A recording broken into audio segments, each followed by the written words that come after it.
कुरुक्षेत्र संसदीय क्षेत्र से तीसरी बार सांसद बने नवीन जिंदल ने रादौर में मतदाताओं और भाजपा कार्यकर्ताओं का धन्यवाद करते हुए घोषणा की कि वे जुलाई महीने से मेडिकल वैन शुरू कराने का पूरा प्रयास करेंगे और कन्या विवाह शगुन योजना समेत सभी घोषित योजनाओं पर शीघ्र अमल किया जाएगा। नवीन जिंदल ने आज रादौर की कंबोज धर्मशाला में मतदाताओं का आभार व्यक्त करते हुए कहा कि उन्होंने विश्व स्तरीय कौशल विद्या केंद्र शुरू कराने की जो घोषणा की है उसके लिए वे विचार विमर्श कर रहे हैं और उनका प्रयास होगा कि 1 साल में उसकी स्थापना हो जाए। उन्होंने कहा कि वे लाडवा यमुनानगर रोड को 4 लेन कराने और कुरुक्षेत्र हरिद्वार रेल लाइन के लिए उच्च स्तर पर बात करेंगे और क्षेत्रवासियों का यह सपना पूरा कराने का समर्पित प्रयास करेंगे। जनता जनार्दन का जिन्होंने मुझे ये सेवा का मौका दिया और यहाँ बहुत एक शानदार जीत भारतीय जनता पार्टी की हुई।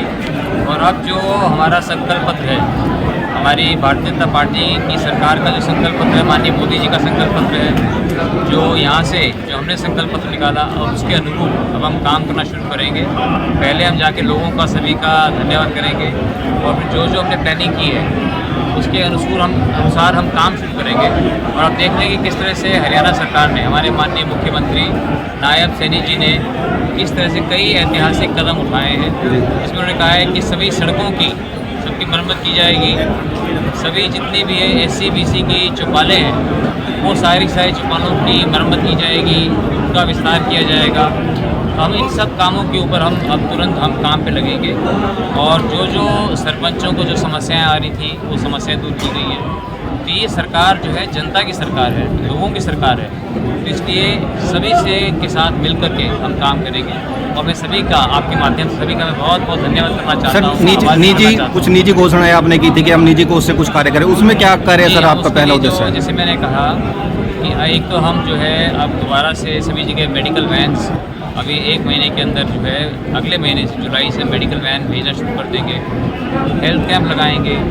जो कन्या विवाह शगुन योजना है उसको हम अब प्रारंभ कर देंगे उसको, और एक करके सारी स्कीम्स को जो हमने कहा था उनको शुरू कर देंगे। और जहाँ कौशल विद्या केंद्र की हमने बात की थी उसमें समय लगेगा क्योंकि कौशल विद्या केंद्र बनाना करना, लेकिन उसको भी देखेंगे कि किस तरह से उसको जो है 1 साल के अंदर उसको भी हम शुरू करेंगे। रोजगार के लिए सर युवाओं की रोजगार की मुख्य मांग रहती है। रोजगार के लिए भी आपने देखा है कि हरियाणा सरकार ने कहा है कि 50,000 नौकरियाँ जो है हरियाणा सरकार देगी।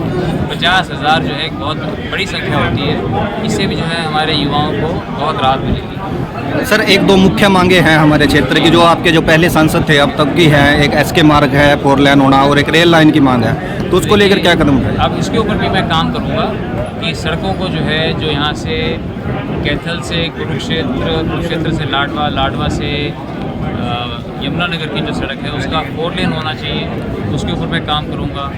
रेल लाइन के ऊपर भी मैं बात करूंगा कि रेल लाइन भी होनी चाहिए। और अब इस तरह से क्योंकि इन चीज़ों में ये बड़े प्रोजेक्ट हैं, इनको करने में टाइम लगेगा, लेकिन मैं अपनी तरफ से पूरा मैं इनमें प्रयास करूँगा। कुछ दिनों बाद सर विधानसभा चुनाव होने हैं, तो उसमें इंडिया गठबंधन की भूमिका किस तरह देख रहे हैं आप? देखिए, ये आपने देखा होगा कि कुछ दिन पहले तक तो जो है इंडिया गठबंधन की बात थी।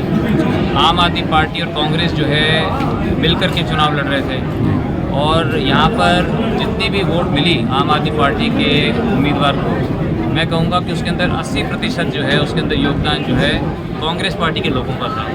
लेकिन जैसे ही नतीजे आए उन्होंने कांग्रेस पार्टी के नेताओं को ही दोष देना शुरू कर दिया। तो आप देखेंगे कि किस तरह से जो है ये सामने आ गई बात कि इनके अंदर जो है ना कोई एक विचारधारा है। और जैसे ही यहाँ के चुनाव खत्म हुए थे 25 मई को, ये सारे के सारे आम आदमी पार्टी के नेता जो पंजाब जाकर के फिर वो कांग्रेस को गालियाँ दे रहे थे।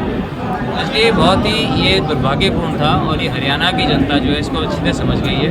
मुझे नहीं लगता कि आगे से जाकर के जो इतना भी कोई इनका विश्वास करेगा।